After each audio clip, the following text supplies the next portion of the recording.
escondida. Ahora no puedo porque el departamento es un poco chico, pero... Vamos a hablar hoy día sobre el costo de la Navidad. Por favor, hermanos, ayúdenme. Hermanas que están atrás, ayúdenme, por favor. Ya vamos a pasar al mensaje. Que uno se desconcentra. Cuando está adelante uno cuesta mucho concentrarse, entonces... Ya, muchas gracias. Vamos a hablar sobre el costo de la Navidad y cuando hablamos del costo de la Navidad podemos pensar en muchas cosas y una de las cosas podrían ser las principales que pensamos en los regalos. Yo creo que son muy, pero muy pocas personas que no compran ningún regalo en Navidad. Hay otras personas que piensan en Navidad y piensan solamente en qué le van a regalar. Pero también hay otros gastos en Navidad. A veces hay personas que hacen una cena y se esmeran en hacer una rica cena. Otras personas quizás hacen solamente una once, pero una once especial. También hay personas que viajan, que en esa fecha se toman vacaciones y salen de vacaciones a algún balneario de acá de Chile o quizás del extranjero. Y por eso la Navidad tenemos que estar conscientes que tiene un costo. Y a veces se prepara con mucha antelación. Pero hoy día vamos a hablar de la primera Navidad que fue preparada con muchos años de anticipación. La primera Navidad también tuvo un costo y la primera Navidad fue la más costosa. Y vamos a poder ver del costo de la Navidad en un libro del Antiguo Testamento que fue escrito aproximadamente más de 700 años antes que fuera la primera Navidad. Y vamos a ir al libro de Isaías.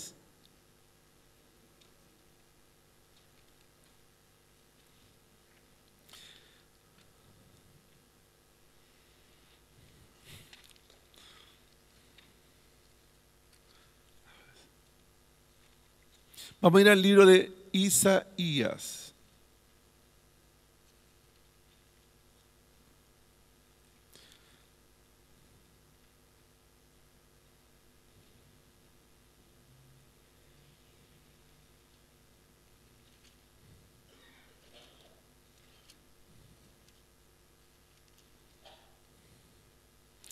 En el capítulo 52, en los últimos versículos, versículo 13, y vamos a leer hasta el capítulo 53, versículo 12. Y a través de este pasaje vamos a poder reflexionar sobre el costo de la Navidad, sobre el costo de esa primera Navidad que fue la más costosa. El verdadero costo de la Navidad. Lo encontraron en Isaías capítulo 52, versículo 13 hasta el final del 53. La palabra del Señor dice así: He aquí que mi siervo será prosperado, será engrandecido y exaltado y será puesto muy en alto. Cómo se asombraron de ti muchos, de tal manera fue desfigurado de los hombres su parecer y su hermosura más que la de los hijos de los hombres. Así asombrará él a muchas naciones, los reyes cerrarán ante él la boca, porque verán lo que nunca les fue contado y entenderán lo que jamás habían oído. ¿Quién ha creído a nuestro anuncio y sobre quién se ha manifestado el brazo de Jehová? Subirá cual renuevo delante de él y como raíz de tierra seca. No hay parecer en él ni hermosura, le veremos más sin atractivo para que le deseemos. Despreciado y desechado entre los hombres, varón de dolores, experimentado en quebranto y como que escondimos de él el rostro, fue menospreciado y no le estimamos. Ciertamente llevó él nuestras enfermedades y sufrió nuestros dolores y nosotros le tuvimos por azotado, por herido de Dios y abatido. Mas él herido fue por nuestras rebeliones, molido por nuestros pecados. El castigo de nuestra paz fue sobre él y por sus llagas fuimos nosotros curados. Todos nosotros nos descarriamos como ovejas, cada cual se apartó por su camino, mas Jehová cargó en él el pecado de todos nosotros. Angustiado él y afligido, no abrió su boca. Como cordero fue llevado al matadero y como oveja delante de sus trasquiladores enmudeció y no abrió su boca. Por cárcel y por juicio fue quitado, y su generación, ¿quién la contará? Porque fue cortado de la tierra de los vivientes, y por la rebelión de mi pueblo fue herido. Y se dispuso con los impíos su sepultura, mas con los ricos fue en su muerte, aunque nunca hizo maldad, ni hubo engaño en su boca. Con todo eso Jehová quiso quebrantarlo, sujetándole a padecimiento. Cuando haya puesto su vida en expiación por el pecado, verá linaje, vivirá por largos días, y la voluntad de Jehová será en su mano prosperada. Verá el fruto de la aflicción de su alma y quedará satisfecho. Por su conocimiento justificará mi siervo justo a muchos y llevará la iniquidad de ellos. Por tanto, yo le daré parte con los grandes y con los fuertes repartirá despojos, por cuanto derramó su vida hasta la muerte y fue contado con los pecadores, habiendo él llevado el pecado de muchos y orado por los transgresores. Oremos al Señor. Padre, ¿qué más vamos a decir? Tu palabra, Señor, lo dice todo y es clara, Señor. Pero te pedimos, Señor, que tú te reveles a nuestras vidas y que hagas el milagro de entender, Señor amado, lo que tú quieres que nosotros entendamos. Que tu Espíritu Santo abra nuestra mente, Señor. Saque, Señor amado, todo pensamiento que no va conforme a ti, todo esquema mental que impida que tu palabra transforme, penetre en nuestras vidas, Señor. Señor, ayúdanos a mirar la Navidad desde otro punto de vista en este día. Que miremos el costo que tú diste y no el costo que a nosotros nos cuesta. Señor, guíanos a través de tu hermosa palabra. Te lo pedimos en el nombre de Jesús. Amén. Hace muchos años Dios había planeado la primera Navidad, porque Él nos entregó a su Hijo en Navidad. Cuando Cristo Jesús nació en el pesebre, nació con la sombra de la cruz, porque Él nació para morir. Nació con un propósito de parte de Dios. Nació con el propósito de darnos vida a través de su vida. Y vamos a ver los primeros versículos que aparecen aquí, en el capítulo 52. Dice: he aquí que mi siervo será prosperado, será engrandecido y exaltado y será puesto muy en alto. La palabra prosperado, hay una mejor traducción. Y la traducción es como se comportará excelentemente. Y la frase cambia un poco de sentido porque dice y se comportará excelentemente, y porque se comportará excelentemente será prosperado y será engrandecido y será puesto en alto. Es decir, en estos tres versículos que estamos leyendo en el capítulo 52, el que comienza a hablar es Dios. Y Dios presenta a su siervo, al que lo iba a obedecer, al que iba a hacer lo que él quería. Y el primero que tiene un costo en la Navidad es Dios. Porque Dios hace un regalo. Dios hace un regalo precioso, hermoso, un regalo significativo. Y este regalo es su Hijo. Nosotros aquí aparece como el siervo sufriente, pero este regalo es su Hijo. Jesucristo nos fue regalado para esa primera Navidad. Cuando nosotros recordamos la Navidad, ¿de qué nos acordamos? Nos acordamos del pesebre, nos acordamos de la lucecita. El otro día compré una luz nueva de estrellita para que sea bien bonito el pesebre, y de repente nos quedamos en esos adornos, nos quedamos en unas películas con unos temas muy románticos, pero se nos olvida que Dios nos regaló a Jesús para morir por nosotros. Y esa primera Navidad es un regalo para nosotros, que tuvo un costo. ¿Y qué fue el costo de Dios? El costo que Dios nos entregó. ¿Y qué hizo Jesús? Vino a la tierra a obedecer lo que quería el Padre, a obedecer lo que quería Dios, para que sus propósitos se cumplieran en nosotros. Versículo 50, el capítulo 52, 14 dice: ¿cómo se asombraron de ti muchos?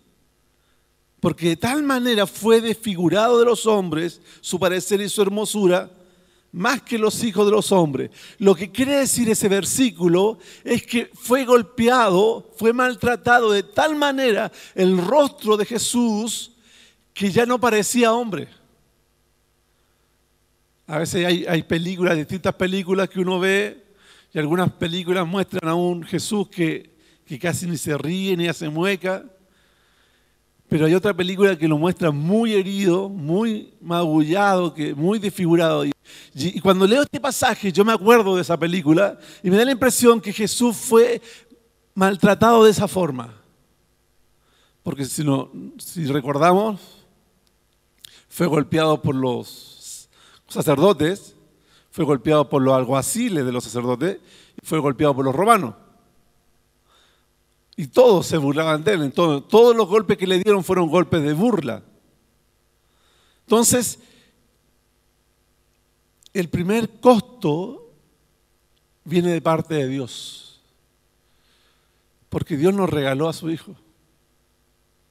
No sé, yo creo que nadie de aquí regalaríamos a nuestro hijo. Y menos regalaríamos a nuestro hijo para verlo como lo golpean. Para verlo como lo destrozan. No sé si hagamos un ejemplo no tan duro como esto que está acá, quizá un poco más suave. ¿Cómo se sentiría usted si usted junta dinero durante todo el año y le hace un regalo a un ser amado, no sé, pongámosle que a un hijo, y le hace el regalo al hijo y el hijo cuando llega lo abre, no lo gusta y lo empieza a pisar y lo empieza a romper, a golpear hasta que lo destruye? ¿Cómo se sentiría usted? ¿Se sentiría contento? No importa si yo cumplí con hacerle el regalo, ¿no? No, nos sentiríamos mal porque el regalo implica algo, implica más que un costo. ¿Y cómo se habrá sentido Dios cuando Él nos hace un regalo precioso que es Jesús y nosotros, no podemos decir ellos, porque nosotros también fuimos parte de eso, empezamos a golpearlo de una manera que fue desfigurado? ¿Por qué? Porque no nos gustó el regalo.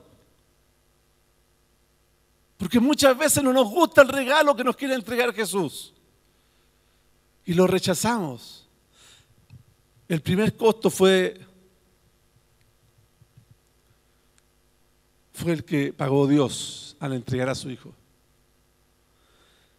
Versículo 15 del capítulo 52 dice: pero de esa forma, así asombrará a muchos. La palabra en el idioma original es roció. Algunos lo traducen como asombrará. Pero esa palabra que roció tiene un significado de purificar. En los escritos del Qumran, cuando se encuentran los escritos antiguos, la traducción que usan ahí es purificar. Entonces, ¿qué es lo que hizo Jesús? Dice: así purificará Él a muchas naciones, y los reyes cerrarán ante Él la boca, porque verán lo que nunca les fue contado y entenderán lo que nunca habían entendido. ¿Por qué? Porque los reyes de Israel no habían entendido la salvación de Dios. No habían entendido lo que Dios quería, no habían entendido que Dios tenía otro propósito: no engrandecer la nación, sino salvar a la gente. No darles riqueza solamente y darles fortaleza, fuerza, conquista, sino darles una relación con Dios. Y por eso es la purificación, por la relación con Dios. ¿Y qué hizo Jesús? Purificó. El primer costo fue el costo de Dios, pero también está la respuesta a este regalo. Si nosotros nos fijamos en el capítulo siguiente, versículos 1, 2 y 3, capítulo 53, vemos la reacción del hombre. Ahora empieza a hablar el profeta como si estuviera hablando la conciencia de la humanidad, y dice el versículo 1 del capítulo 53: ¿quién ha creído a nuestro anuncio y sobre quién se ha manifestado el brazo de Jehová? Es tan extraordinario, está queriendo decir el profeta, es tan extraordinario lo que Dios nos está mostrando, que ¿quién lo va a creer? ¿Sobre quién se extendió el brazo? Ahí cuando habla de brazo dice, el brazo poderoso de Jehová, el brazo derecho poderoso de Jehová. Está queriendo decir, sobre alguien muy sencillo se está extendiendo el brazo de salvación de Jehová. ¿Quién lo va a entender? ¿Por qué Dios ocupa ese plan? ¿Por qué lo hace de esa manera? ¿Por qué no tiene otro plan, un plan más llamativo, más atractivo a los hombres? Porque el plan no fue atractivo para los hombres. Y los versículos siguientes los dice, subirá cual renuevo delante de él y como raíz de tierra seca.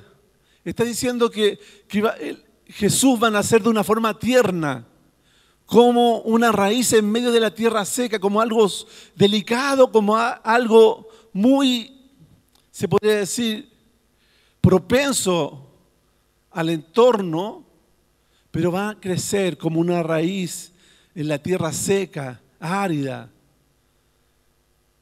porque va a ser la esperanza de vida para lo que está seco, la esperanza de vida para lo que está muerto. Es la esperanza de vida. Pero ¿cómo crece? En una forma débil. Y dice, no hay parecer en él ni hermosura, le veremos más sin atractivo para que le deseemos. ¿Qué es lo que sucede? ¿Por qué Dios no le coloca un atractivo especial a Jesús? Porque nosotros muchas veces nos desviamos y ponemos los ojos en cosas que no son la voluntad de Dios. ¿Se recuerda el pasaje cuando Jesús le está entregando una enseñanza muy importante a los discípulos en el templo? Salen y los discípulos empiezan a decir, oh, mira Jesús, este templo es espectacular, mira. Ellos estaban fijándose en el templo, estaban fijándose en las láminas de oro, en las planchas de mármol blanco, pero no se estaban fijando que la relación con Dios, entre el pueblo y Dios, estaba rota. Que hacían sacrificios, que iban a los templos, que iban a orar, pero no podían comunicarse con Dios. Porque se había roto la relación. ¿Por qué? Porque habían cosas que lo habían distraído. ¿Por qué Dios hizo sin parecer? Para que no nos distrajera. Imagínense dónde nació Jesús. ¿Todos saben dónde nació? ¿Dónde nació Jesús? En un pesebre. En una pequeña ciudad. Cuando lo fueron a presentar al octavo día, normalmente se presentaba un animalito de 1 año y una tórtola. Pero como los papás de Jesús eran pobres, presentaron el sacrificio pobre, 2 tórtolas. Además de eso, cuando ya creció un poquito, tuvieron que salir arrancando porque Herodes lo empezó a perseguir y tuvieron que ir a Egipto. Cuando volvieron, se fueron a vivir a un pueblo muy pequeño. Nazaret era un pueblo muy pequeño, tan pequeño que hay muy pocos vestigios arqueológicos o históricos de Nazaret. Es decir, que todo lo que vivió Jesús no era llamativo para los hombres. La forma, la presentación de Jesús no era llamativa para los hombres. La forma, el plan que tenía Dios no era llamativo para los hombres. La forma que lo llevó a cabo Jesús no era llamativo para los hombres. ¿Por qué? Porque iba en contra de lo que el hombre deseaba. Por eso dice ahí en el versículo 3 que fue despreciado y desechado entre los hombres. ¿Quiénes fueron los primeros que lo desecharon? Los gobernantes. ¿Y por qué los gobernantes desecharon a Jesús? Lo desecharon, ¿por qué? Porque no querían que cambiaran las cosas como estaban. Les gustaban como estaban. Amaban mucho su cultura, amaban mucho sus costumbres. Y entendían que si Jesús continuaba con su plan, ponían en peligro su templo, su cultura, sus costumbres y las cosas que ellos amaban. Entonces los gobernantes le dijeron, no, lo que tú estás haciendo no nos gusta, y lo rechazaron. Pero no tan solo los gobernantes lo rechazaron, también lo rechazó el pueblo. El pueblo lo rechazó, ¿por qué? Es fácil identificar por qué lo rechazó el pueblo, porque nos fijamos en qué les gustó al pueblo. ¿Se acuerdan que Pilato dijo, ya, escojan entre Jesús y este otro? ¿Cómo se llama el otro? Barrabás. Ya, ¿y qué cualidad tenía Barrabás que hizo que la gente lo escogiera a él? Qué bueno había hecho Barrabás para que la gente dijera, salvemos a Barrabás y maten al otro. ¿Se acuerdan? Lo único que había hecho, que muestra ahí, que nos dice, es que había matado a un soldado romano.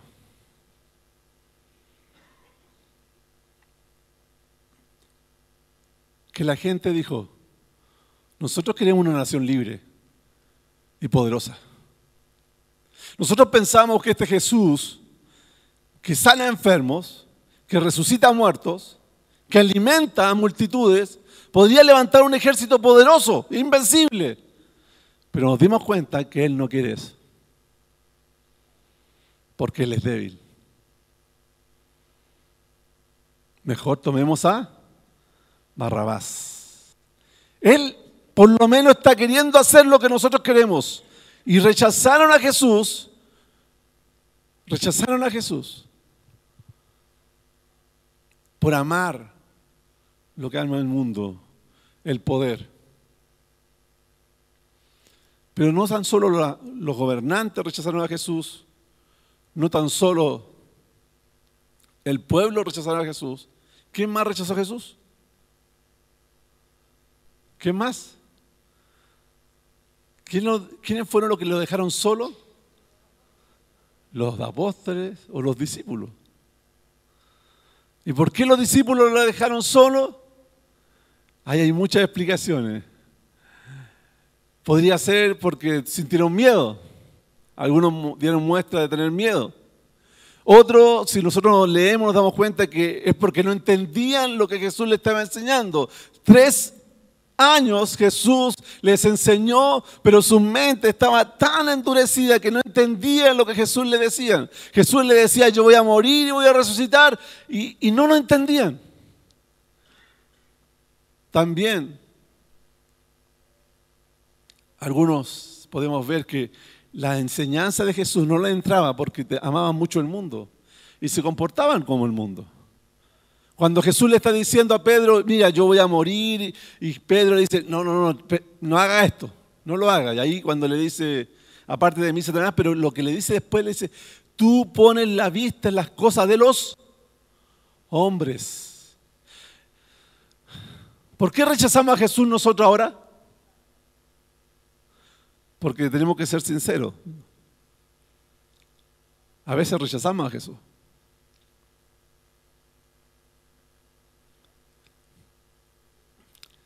¿Cómo rechazamos a Jesús? Cuando no hacemos su voluntad y hacemos la nuestra. Rechazamos a Jesús cuando Él nos habla y nos hacemos los sordos. Rechazamos a Jesús cuando leemos su palabra y decimos, esta está súper buena para mi vecino. Y la damos vuelta, la hoja. Rechazamos a Jesús cuando Él nos quiere amar, pero nosotros no nos dejamos que nos ame. Rechazamos a Jesús cuando Él nos llama a perdonar y preferimos guardar el rencor. Rechazamos a Jesús.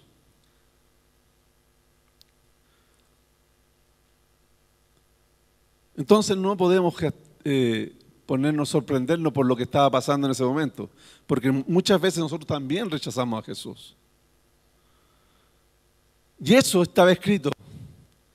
Esa fue la actitud nuestra frente al regalo de Dios.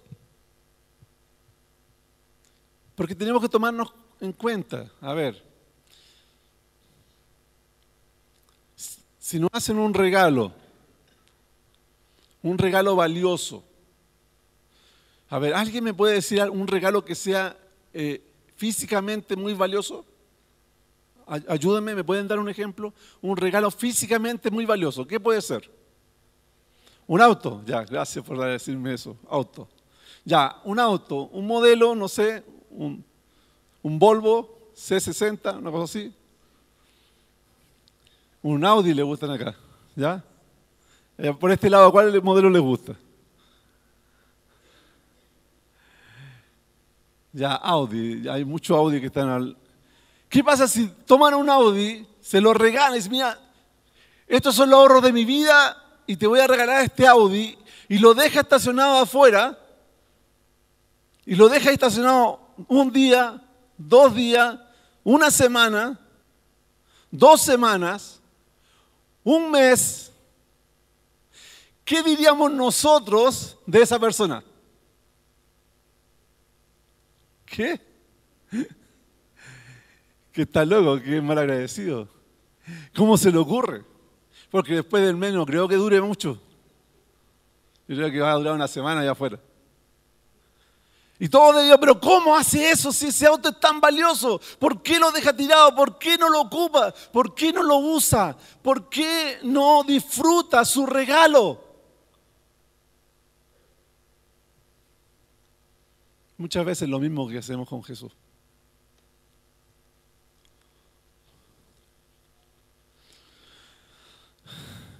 No sabemos el costo que llevó tener esta palabra aquí en español.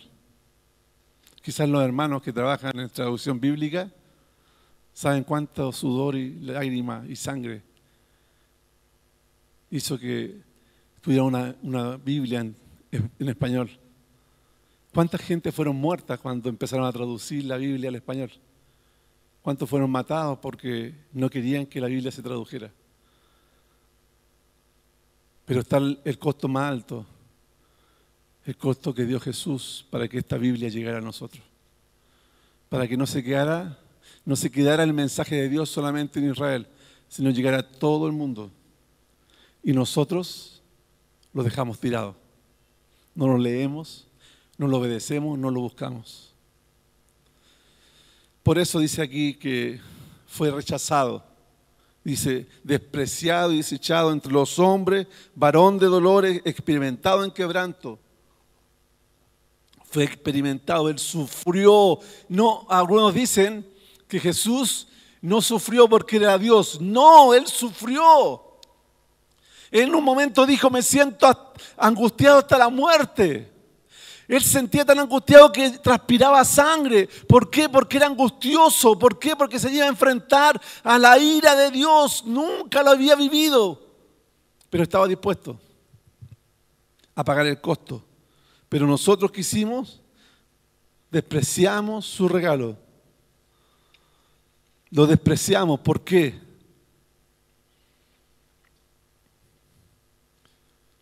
Porque a veces no nos gusta el regalo. Hay veces que no nos gusta el regalo. A ver, seamos sinceros. Todo lo que leemos en la Biblia decimos, ¡ay, sí, Señor! Esto sí, esto es lo que tú me estás hablando. Yo de mañana mismo lo practico. Siempre decimos eso. Disculpe, yo tengo que decirle la verdad. Hay veces que me cuesta. Yo me acuerdo una vez estar conversando con un discipulador mío y yo le explicaba mi punto de vista. Y yo le decía que entendía lo que me estaba diciendo la Biblia, pero que no quería practicarlo. Yo decía, pero ¿cómo si tú lo estás entendiendo, pero no lo quieres practicar? No. Y yo sentí que era tan difícil dar el paso. Yo decía, sí, entiendo lo que me está pidiendo Dios, pero no quiero dar el paso.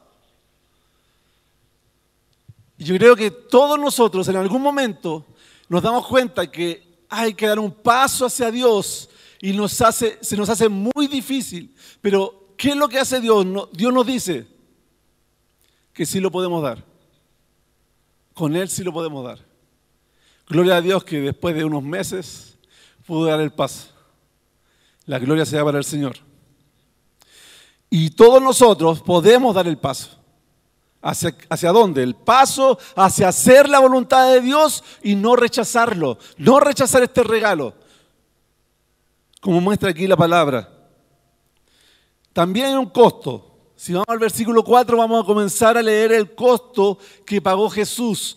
Y es tan descriptivo el costo que pagó Jesús, es tan claro el costo que pagó Jesús. Versículo 4, ¿qué dice? Se llevó nuestras enfermedades. ¿A quién Dios lo ha sanado?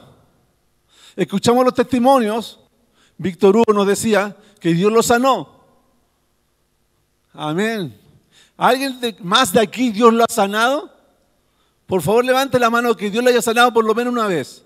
Muchas gracias. Dios se ha llevado nuestras enfermedades. Cristo Jesús estuvo dispuesto a llevarse nuestras enfermedades, dice aquí. Sufrió nuestros dolores. Pero después de eso dice el costo que tuvo que pagar por hacerlo. Lo tuvimos por azotado, y herido de Dios y abatido. Es decir, fue azotado, fue abatido, fue golpeado. Y nosotros no lo tomamos en cuenta. Si nosotros, tenemos que darnos cuenta, cuando la gente empezó a mirar a Jesús, cuando Jesucristo entró en Semana Santa y toda la gente lo vitoreaba, la gente decía, este sí que es el hombre. Este es el hombre que nosotros queremos. Pero cuando le empezó a enseñar la palabra de Dios y le empezó a enseñar lo que Dios quería y cómo Dios quería cambiar los corazones y cómo Dios quería cambiar sus vidas, la gente dijo, no, este no es el hombre. Y cuando vieron que lo tomaron preso y no pudo hacer nada, dijeron, este es débil. Y cuando lo vieron que se quedó callado y fue castigado, ellos dijeron, si este hombre es castigado, algo malo hizo. Es porque a veces nosotros pensamos así. Al que le está yendo mal, por algo le está yendo mal. Eso es una mentira. No siempre nos va a ir mal porque a veces nos puede estar yendo mal porque es la voluntad de Dios y Dios tiene propósito.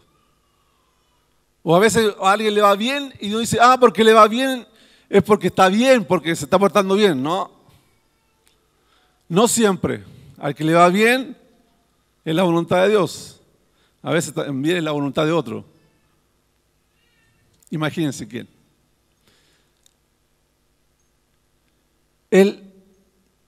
Aquí, cuando nosotros vemos el versículo 4 del capítulo 53, dice que lo tuvimos por azotado, por herido de Dios, lo tuvimos como alguien que estaba siendo castigado por Dios, pero Jesucristo cuando fue llevado y llevaba el madero y la gente lo miraba y se burlaba de él y le decía cosas de él y pensaba, este hombre está siendo castigado por Dios, él estaba haciendo algo que no nos damos cuenta. ¿Qué es lo que estaba haciendo Jesús cuando estaba siendo golpeado, cuando fue maltratado por los romanos, cuando le dieron de latigazo, cuando iba cargando la cruz, iba tan débil que se cayó y no pudo llevarla solo? ¿Qué estaba haciendo Jesús? ¿Qué nos dice esos versículos? Por favor, lean del 5, 6, 7, 8, 9 y díganme, ¿qué estaba haciendo Jesús?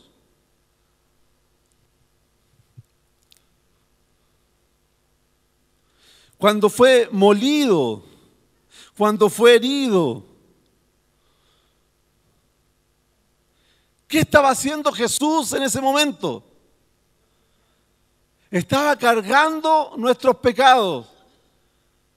Estaba siendo molido por nuestra maldad.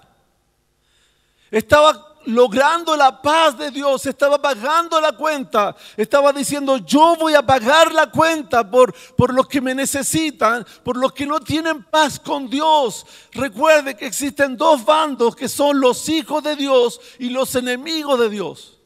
No existen más bandos. Si usted no era hijo de Dios, cuando no era hijo de Dios, era enemigo de Dios. La Biblia lo dice. Y Cristo Jesús compró nuestra paz. Cuando Él fue crucificado, Él estaba comprando nuestra paz. Él estaba pagando el precio. Yo debería haber sido crucificado. Usted debería haber sido crucificado. Pero Cristo Jesús no quería, porque el que iba a ser crucificado iba a recibir un castigo eterno. Él no recibió un castigo eterno porque nunca había pecado. Pero yo sí, y mucho. Y si no hubiera existido Jesucristo, hubiera recibido un castigo eterno. Entonces lo que nos dice la palabra, que Él fue castigado para conseguir nuestra paz, cargar nuestros pecados, para que pudiéramos recibir eso maravilloso. Hay un pasaje, a ver si lo encuentro. Por favor, me pueden buscar en Colosenses capítulo 2, versículo 13 y 14, por favor.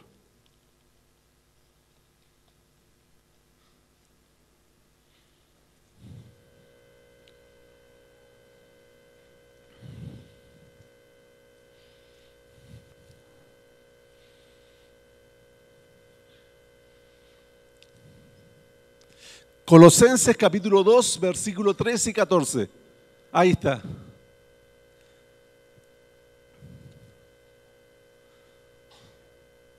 Dice, antes de recibir esa circuncisión, está hablando de la circuncisión del corazón, está hablando de la purificación de nuestro interior, Pablo. Dice, ustedes estaban muertos en sus pecados. Antes de conocer a Dios, ¿cómo estábamos nosotros? Muertos a nuestros pecados.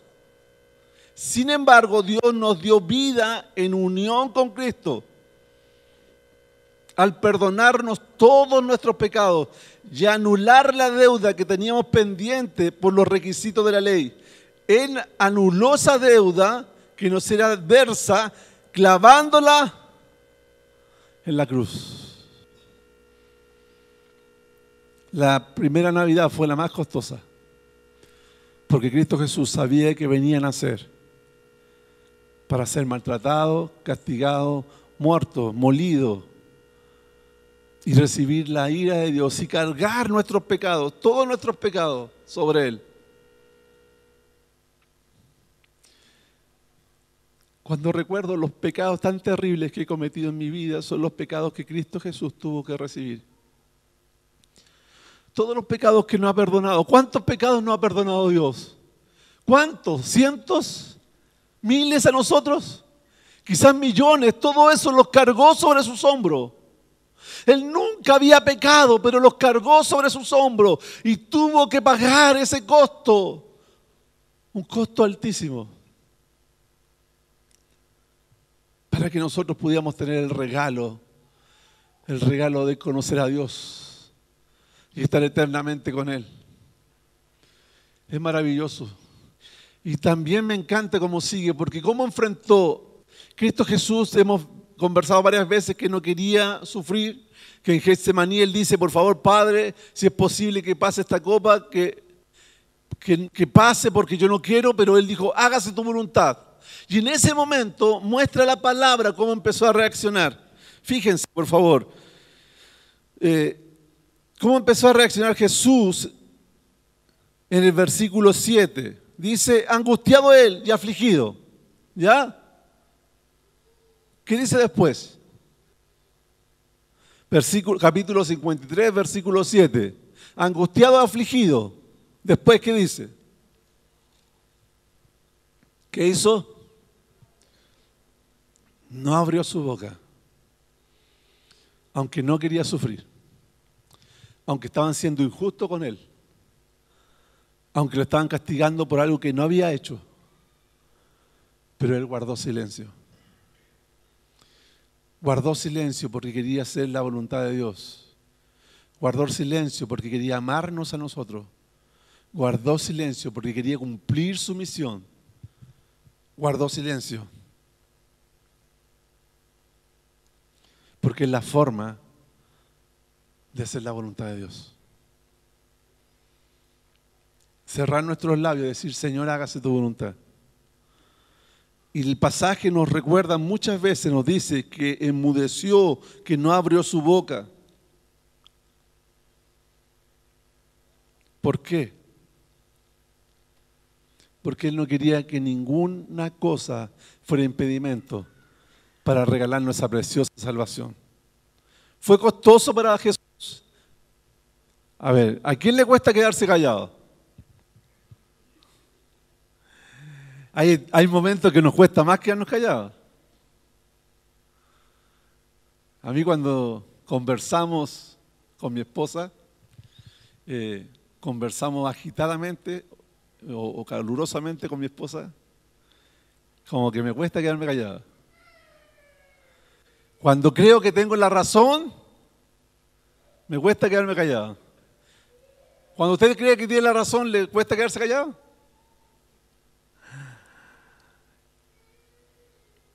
Cristo Jesús, aunque tenía la razón y estaba siendo injusto con él, se quedó callado. Él pagó un costo y lo pagó muy, como podríamos decir, no sé, en los dichos que tenía antes, muy de hombre, muy varonilmente. Él guardó silencio. Pero yo creo que conociendo hoy en día mi experiencia en la vida, creo que fue muy mujer. Porque las mujeres las he visto que son más valientes que el hombre. No es por halagarla, pero le encuentro que son muy valientes para enfrentar las situaciones. Dios bendiga a las mujeres en este lugar. ¿Y qué es lo que pasó al final? Ya tenemos el costo que pagó Dios, la actitud nuestra, el costo que pagó Jesús, pero hay una conclusión. Cuando yo pago por algo, ¿qué espero? Cuando yo me meto a internet y veo una oferta y llego, la voy a comprar, la compro y me dice, llega en 35 días. La compramos en China. ¿Qué esperamos nosotros? Que llegue, que lo que yo pagué tenga una retribución. Y Jesús espera lo mismo. Vamos a los últimos versículos para ir terminando. Sí, acá está. No está ahí. Versículo 10. Dice, con todo eso Jehová quiso quebrantarlo, sujetándolo a padecimiento. Cuando haya puesto su vida en expiación por el pecado, verá linaje, irá por largos días y la voluntad de Jehová será en su mano prosperada. Es decir, Dios lo va a poner en un lugar de preeminencia, va a volver a su eternidad donde siempre estuvo y Dios a través de él va a prosperar la voluntad de Dios. ¿Cómo va a prosperar? Porque a través de Cristo la voluntad de Dios prospera. ¿Usted hace la voluntad de Dios hoy más que ayer? ¿O no? ¿Sí? ¿Están seguros? ¿Sí? Los que conocieron al Señor Jesús hace 10 años, ¿hoy en día hacen la voluntad de Dios más que hace 10 años atrás? ¿Sí? Eso Jesús lo dice, que a través de Cristo la voluntad de Dios es prosperada. La voluntad de Dios en la humanidad a través de Cristo va expandiéndose. Pero el versículo 11 dice, verá el fruto de la aflicción de su alma. Capítulo 53, versículo 11. ¿Qué dice? Verá el fruto de la aflicción de su alma. ¿Y qué palabra dice? Quedará contento, quedará feliz, quedará gozoso,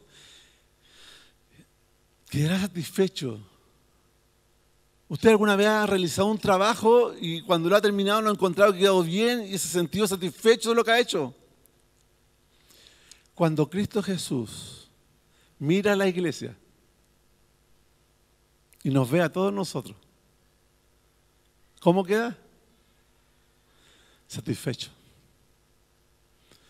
No es porque seamos muy santos, hemos sido santificados por Él. Algunos seguimos pecando. Pero lo que dice el Señor Jesús, que quedará satisfecho porque Él nos ha salvado. Cuando el Señor Jesús mira a mis hermanos que han hecho un compromiso con el Señor Jesús, han hecho un compromiso con Dios público y han dicho que quieren vivir, no quieren seguir siendo meros cristianos, dijeron, que quieren ser discípulos del Señor, que quieren comenzar todo de nuevo y de una nueva vida.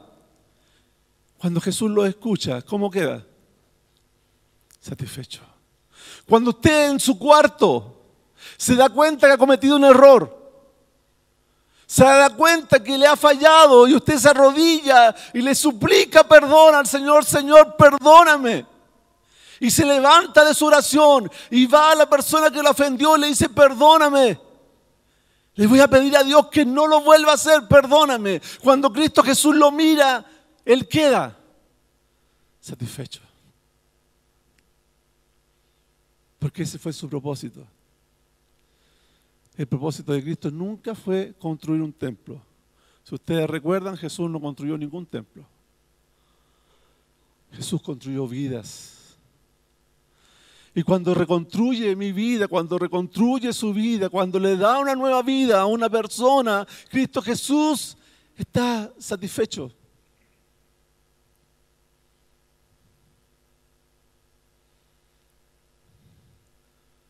Está satisfecho. Porque a través del conocimiento que tenemos en Jesús se produce el milagro. Por favor, fíjense en el versículo 11, la segunda parte. Por su conocimiento justificará mi siervo justo a muchos y llevará la iniquidad de ellos. Hay un versículo muy conocido en Juan que nos muestra parte del rechazo que nosotros le damos, pero también nos muestra cómo Jesús nos justifica. En Juan capítulo 1, versículo 11.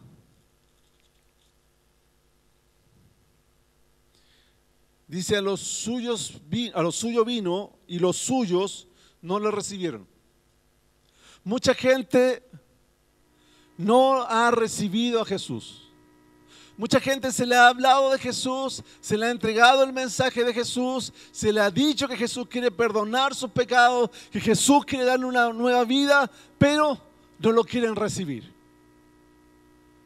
Jesús nuevamente les da una oportunidad. Y día a día les va a dar una nueva oportunidad. Pero los que en un momento toman la decisión de sí responder al llamado de Jesús, aparece en el versículo 12. Mas a todos los que le recibieron, a los que creen en su nombre, les dio potestad de ser hechos hijos de Dios. A través del conocimiento de Jesús, a través de conocer quién es Jesús, a través de conocer su sacrificio, a través de recibir su sacrificio, a través de nuestro arrepentimiento de nuestros pecados, pasamos a ser hijos de Dios.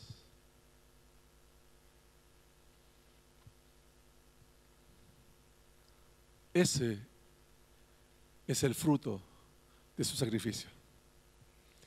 Esa es la paga del costo que pagó Jesús. ¿Sabe que Él no nos mira y nos dice, este es más bueno o este es más malo? Porque delante de Jesús, sacando todo lo que Él hizo por nosotros, ¿cómo nos ve? Todos somos pecadores. Por cuanto todos pecaron, todos están destituidos de la gloria de Dios. Y si uno recibe el regalo de la salvación, es por Cristo Jesús, no por nosotros.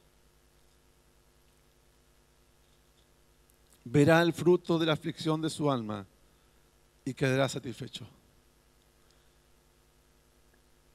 La Navidad tiene un costo. Es mucho más grande del costo que pensamos.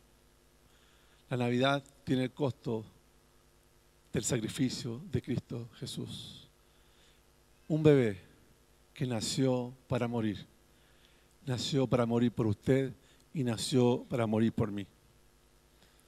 Pero si hemos respondido a ese llamado, como han respondido mis hermanos, Jesús va a mirar la aflicción de su alma, pero va a ver el fruto y va a quedar satisfecho.